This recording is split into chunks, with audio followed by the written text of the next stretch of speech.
Hargreaves, the chance for Torquay. Chris Hargreaves, the captain. If he stays offside, Carlisle checks instead. He's looking for Benny. Sills.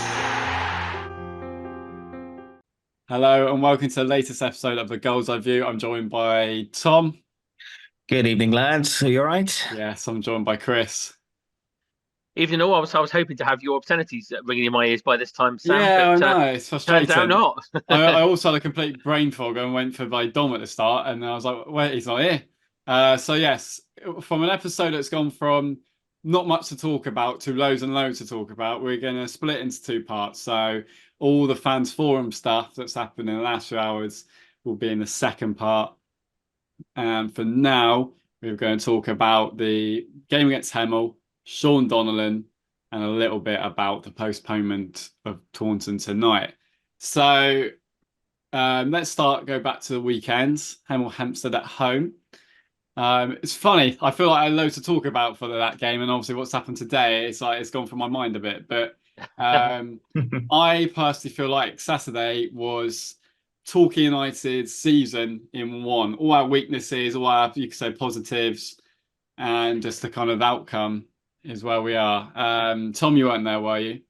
I was not. I was stuck in Paris airport for 2 hours. So nice. Chris, Nice. You were there, weren't you? Yes, I was. Yeah, Right. Do you want to go ahead? Or I will. I will. Happy to. I thought it was an odd feeling really, because just with the way we've been playing recently, in terms of we've been playing much better football. Even when we were, if you were 2-0 down in the National League after 10 minutes, you'd have thought, well, that's buggered it.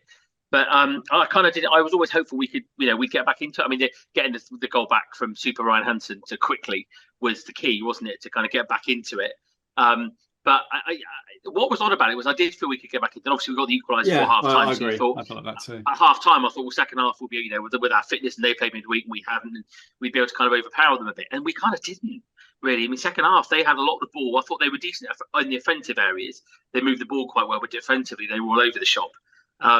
So I was debating, but I thought, we got Theo Williams in and around a couple of the mobile centre backs in the first half, and I thought, well, if we can do that, isolate them a bit more in the second half, then we'd probably get a couple more goals. They had a lot more of the ball. We had a couple of chances. Collins had that shot saved, and we had a couple pinging around the box. And I just said to my dad that, well, crikey, if we don't, if we get a point here, it's probably about as much as we deserve. If they nick one, probably couldn't complain. But then again, what was telling again, which you would hope as the season wears on we can do a bit more, is just that bit of quality, wasn't it? I mean, that video from Level with the cross from the pop side that's up on social media. My dad's video. My dad's video. Yeah, you can see me celebrating like an idiot. Do you not see me celebrating like an idiot? Yeah. Because I thought they were going. It come at me, and I thought they were going to run straight to us, and then so that was my dad's. And it was great because as it went across, he kind of missed the one that dived at it in the middle, and two others kind of, and you just thought, oh no, and then that from nowhere on his horse with his big cloak on at the back post, Moxie arrived and slammed it in the top corner. So it was a game. Did we deserve to win the game?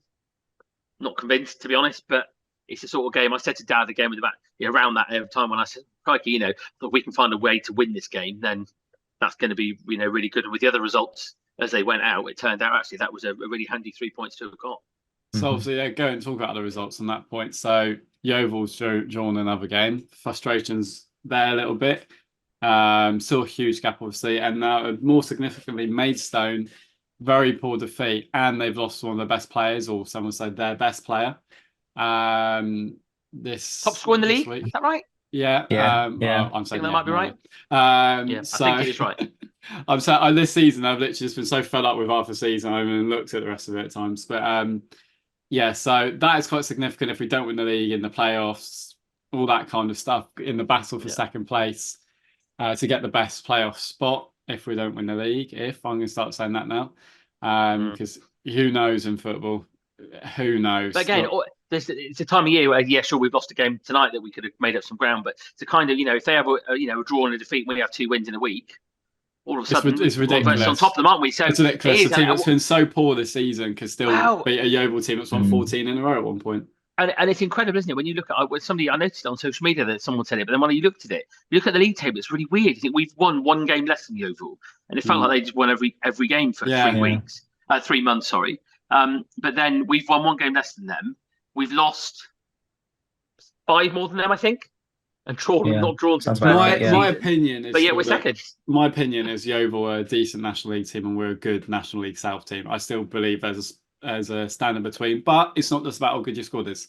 Where your Well, team is because, considering a few weeks ago, what the gap was 13, 14 points to us or something like Yeah. that. Or it was around that mark, wasn't it? 14. So, After Dartford, it was 14, I think, wasn't it? so Yeah. we've halved it. We've halved it in the space of 3 weeks. yeah, football's a I- crazy I- game. There's something going on there. There's something funny going on at Yeovil Well, at the the moment. Josh It's- Staunton stuff, They've had a odd couple bit- of loanees go back as well. They Yeah. seem to be quite short of centre backs now. I think it just sums up the league, doesn't it? To be honest, it's such an unpredictable league. Anyone can beat anyone. You They had write a- Worthing out, don't you? And then they battered Maidstone.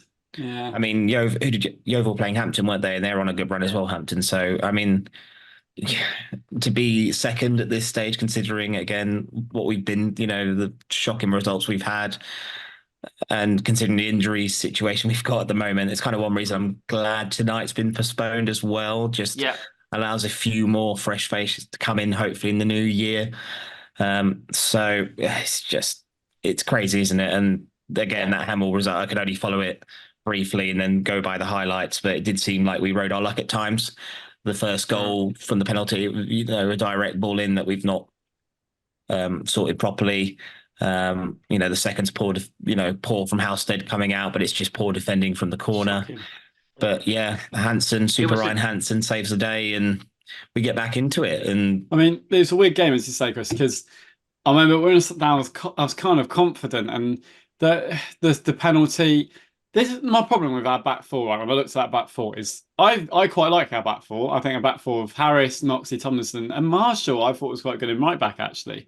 But he can kind of do less damage there. Yeah, it is true. Defensively. It's a penalty.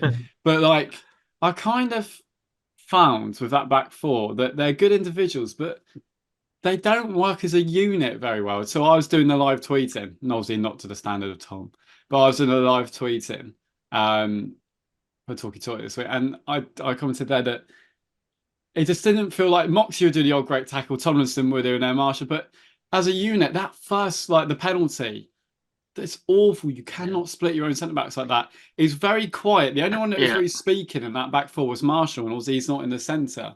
So the back four was really quiet. They get that first charge through. Alsa's done what he can do. He's a bit clumsy, but if he doesn't bring him down, they score anyway, either or.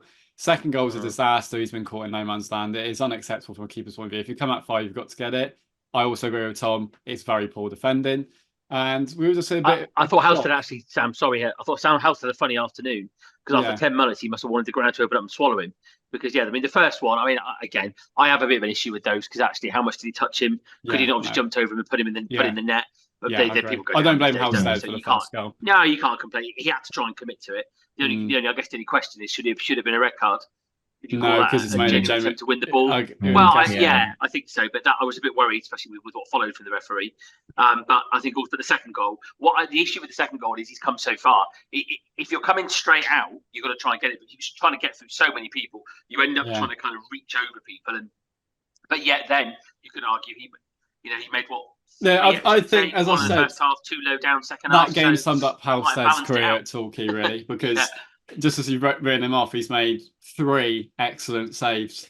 And like you were saying, most keepers shouldn't make that mistake in the first place, but we are where we are, And obviously, 2-0. My big problem was, I think it was a very tough day because of our injuries. Tough day for Williams up front, who I thought actually did all right. I mean, a bit. He did, he did okay. But obviously, at first, I was like, we're playing long ball to one small striker up front. But in the end, we weren't. We were playing some decent football in there. He was involved. Collins did well in the move. It's a lovely finish by Hansen, kind of like a Mansell kind of finish. It was a very kind of a drill. It was actually the second goal as well. It's hard to see it on the highlights, but I see it kind of just about level with the penalty area that way end. And what the goal for the second was a lovely ball from Hansen because it looked like he just kind of chipped it over the top. But from the angle I could see, he kind of chipped it with spin inside. So actually, the touch from Williams then just took him straight inside the defender. And then he had a free shot and goal. Yeah, we got a bit lucky because he hit the keeper's foot and hit Harcher, then hit the defender and went in. But I had no idea what happened from low down in the pop side. I had no idea. Would you say that was Hansen's best game for us, Chris? It would be ours, Yeah, I think so. Yeah, in terms of that contribution, he was good at Froome the week before. I have to say, in terms of what he did, but in terms of contribution, he scored a goal and had an assist. So yeah, It's absolutely. still, The key. yeah. And what I liked about, again, he's fronted up as he did the interview on the website after the game. He's, and he clearly, whatever anyone says about any of these players, and we've said this before, you cannot look at anyone and say, yeah, they're not trying, they don't want it, they don't care. And he's buying into the club and the area, and he wants to. And so yeah, fair play. So again, as I said last week, the key is he's got to stay fit, play regularly. He's still young, isn't he? Produce As that well, week in, week out. He is. When you see him live, he is so young. But yeah, and then the referee in the second half. That's that really again, interesting, sending that off was right in front of me, and I heard it clear as day that the whistle went comfortably after. I can't find any highlights of it because obviously anything vaguely contentious the club don't put in the highlights, but it was 2.2 seconds before the whistle went that he booted the ball clear. Because the tackle was made, he took a touch, he's right in front of me, took a touch, lumped it away because we were just trying to get it out of danger. Then he gave a free kick, and then straight away he showed him a yellow card. I was really confused by that ref because I've seen him a couple of times. I think he had the Plymouth friendly, and I've actually praised him before. He's been all right, hasn't he? I really praise him. I saw him as a young ref when I saw him, it's one of the only times I go, oh, this ref's right. He lets the game flow. He never makes it about him before. And I was like, oh, it's a good one, ref. And then especially in the second half, he just lost the plot. Stuff with the ball boy, man. Oh my God. I don't know if you saw that, but it's a kid. I heard about that. Get out, as I tweeted, get a hobby. But one way is just coming over and being a bit human about it. I can't hear what I said, just being don't encroach on the thing. I think the problem with this, and I have a big debates with my dad about refereeing because my sister's a referee, so we have a lot of debates about this. But the problem he had is, and you see a lot with referees, particularly young refs, as you just said there, Sam, is he books somebody for next to nothing early. Yeah. As soon as you've done that, you've set your stall out, which is why something that my sister says, actually, you want to avoid booking somebody for as long as possible. If you've got to do it, you've got to do it. But he booked over somebody innocuous in the first. Was it 4 bookings for kicking the ball away in the first half? He got himself into that mindset in the second half, where every foul was a yellow card. It was just all about him. It was all about him. The tackle by Hansen when he kind of jumped from absolutely nowhere, was the worst tackle of the game by far. Play on, no foul. And he's just if he'd have given him a red card there, you could have said, well, actually, he's jumped in, it was 2-footed. And Marshall's one was wild as well. And you just think, you kick the ball 10 yards and get booked. Yeah, it's just really frustrating. But at least this time we can't use the referees as an excuse as to why we've not won a game. And all thanks to Super D Moxie running in at the back post right at the end there in the 89th minute. He's running the charge from the cross. We can say all we want about, has he got the leg still, D Moxie? My goodness me, thank God he was at the end of that cross. Yeah. He missed it twice, two players missed it, but he was there. He's still at the standard, Deano. And it's interesting as well, if you look, when he came back from that injury, there was a phase where he wasn't getting through 90 minutes, was there? Yeah. But actually, if you look, I think I'm right in saying that's the 3rd or 4th game in a row he's played 90 minutes. And, there were some games where he looked like he couldn't cope after an hour. But he's actually, he's, positionally, he's been keeping his physicality, concentration. I had to laugh because I often hear at games, I don't know her, but I recognise it. I had to laugh. I saw his wife tweet, it's the first home game she's missed this season. He scored. So you had to laugh at that. That's the classic sod's law, isn't it? Just a relief, isn't it? Another late goal saves the day for us. What was that stat as Don posted in the middle of the week or last week about the number of goals we scored late on in matches? It was like 13 or 14, I think. Yeah. It's just crazy. But again, all these injuries and we're second. We've got Jarvis to come back, Lapsley when he's fit, Hall, Dawson, etc. How many proper first team players are we missing at the moment through injury? It's quite a lot. Also, can I say one thing about the star player wants done that bit as well, before I forget. And it's funny because you said about the injuries, and I wonder if this style of play is here to stay now when your Jarvises come back, because I hope it does. Because it should be. There's a few times I was watching that game, I was like, oh, Jarvis would be like, why can't you play like this around me and play those sort of balls to me and that? Because one thing I would say, so we tried to play more sort of this modern day football, keeping it around the back, drawing the opposition out, then beating the press, bang, bang, bang, into there. Problem we had against Hemel was that we would keep the ball, draw him out slightly, and we wouldn't know how to put that pass in together. It's almost like we got the ball into midfield and we're like, what now? We weren't quick enough with our passing. It's almost like with that football, you've got to be slow, and then as soon as the press has been beaten, you go fast. You find a space.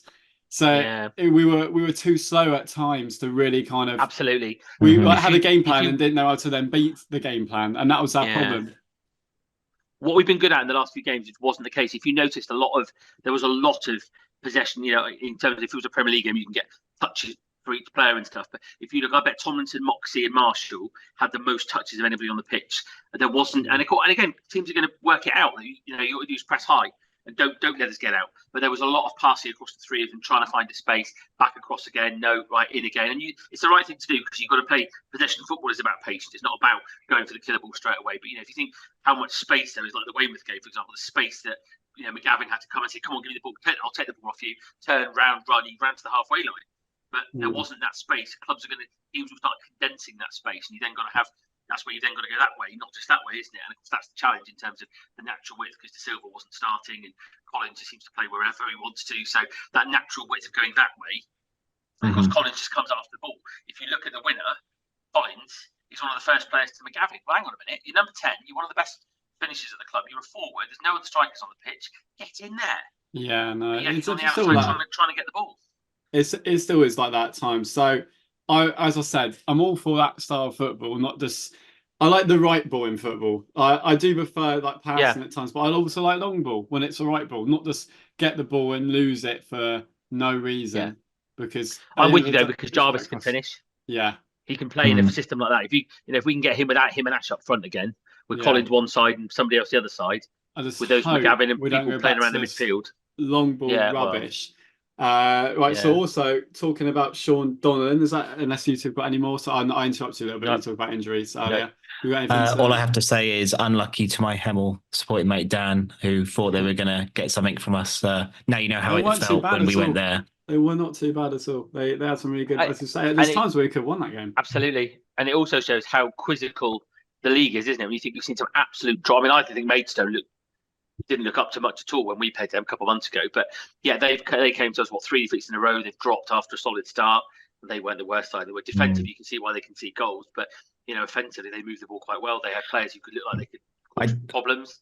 I do wonder if we maybe didn't expect a reaction from Hemel, because obviously they lost away at Havant, didn't they, on the Wednesday night? And sounds like they didn't have the best of games there either. So I don't know if without sounding like, I do feel like we get a better version of teams when they come to us, and Yeovil will, because it's like we've got nothing to lose there. This is no disrespect to those other teams. It's just we've got nothing to lose. Some players won't play at a stadium like this sort of thing. You can tell that in the way they celebrate. It might not be pretty football, but it's another win on the board. That's 4 in the league, 5 in the bounce in a row. And I said it last week, didn't I? That Johnson took a bit of stick for that comment around, well, it's everyone's cup final. Yeah, of course it is. Of course it is. Yeah. You don't play in stadiums like that every week in the National League South. Of course it is. Doesn't Yeovil? Of course it is. If you can go and put one across Torquay and Yeovil on their own pitch, Jesus, of course it's a big game. Memories forever. I get it. Well, quite, absolutely. So yeah, but one player who wasn't there and won't be, of course, is Mr. Sean Donnellan. So he's joined Livingston who are bottom of the SBL. I've read on a pre-contract agreement. Now, there's a few people going, will we get a fee? From my understanding, if Donnellan was on a contract, we won't know. If Donnellan was on a contract until May, any foreign team, obviously Scotland is not in England. Thanks, Sam. Good geography there. Good geography, Sam. Good geography, Sam. But an English team can do a pre-contract agreement 1 month, where Scotland, Wales, any team in any country in the world can do 6 months before. So they've obviously got a pre-contract agreement going. In my understanding, and I'm basing this on Football Manager, in my understanding, that means obviously Livingston would be like, right, he's joining us at the end of the season. But you can also do an agreement between the two clubs, which obviously down might be like, right, take him in January when the transfer window opens and do it as a transfer. You can negotiate a small fee, but I don't think Torquay would have. And the fact it's been a bit like, right, we've got a player here who doesn't want to be here.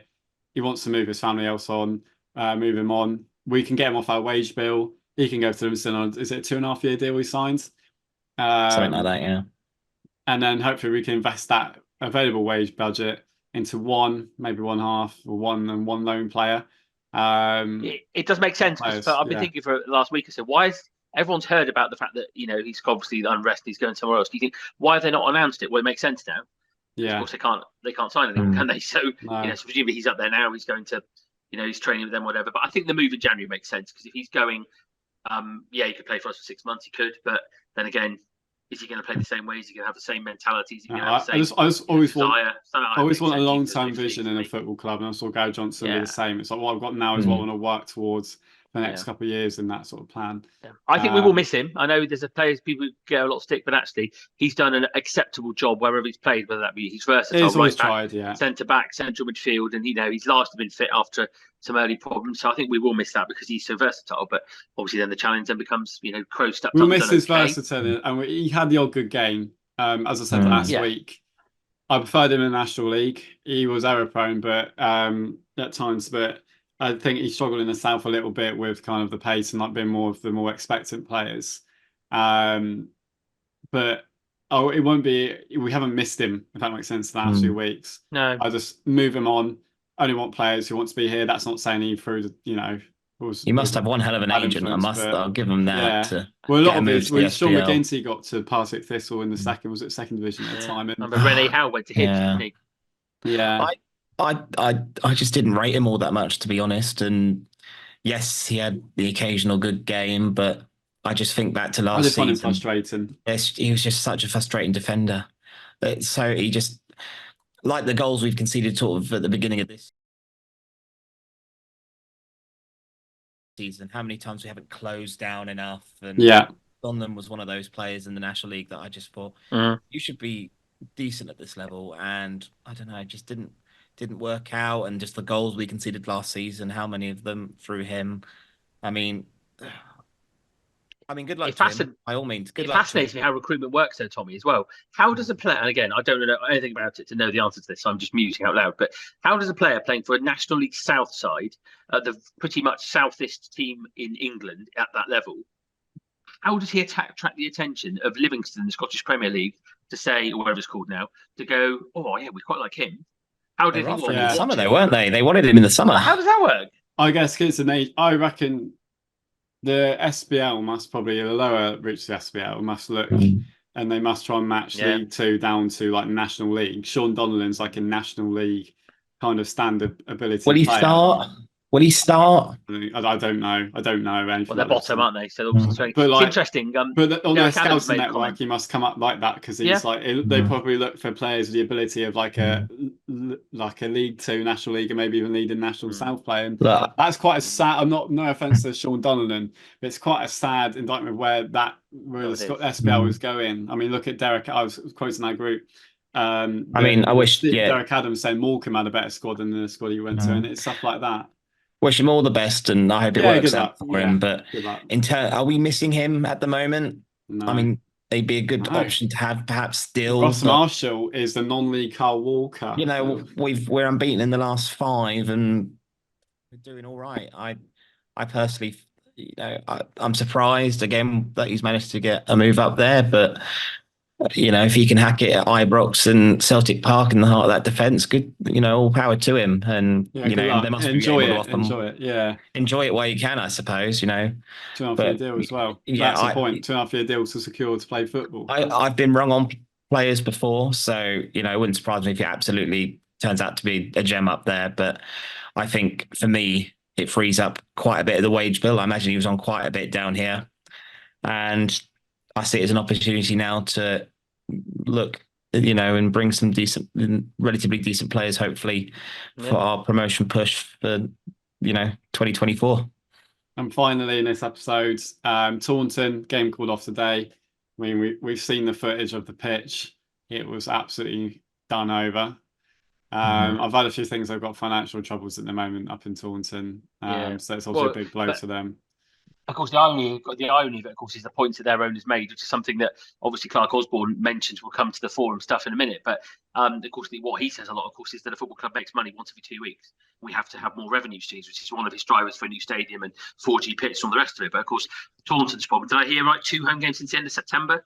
If you're any business, you've had 2 days where you're taking money in. What's that?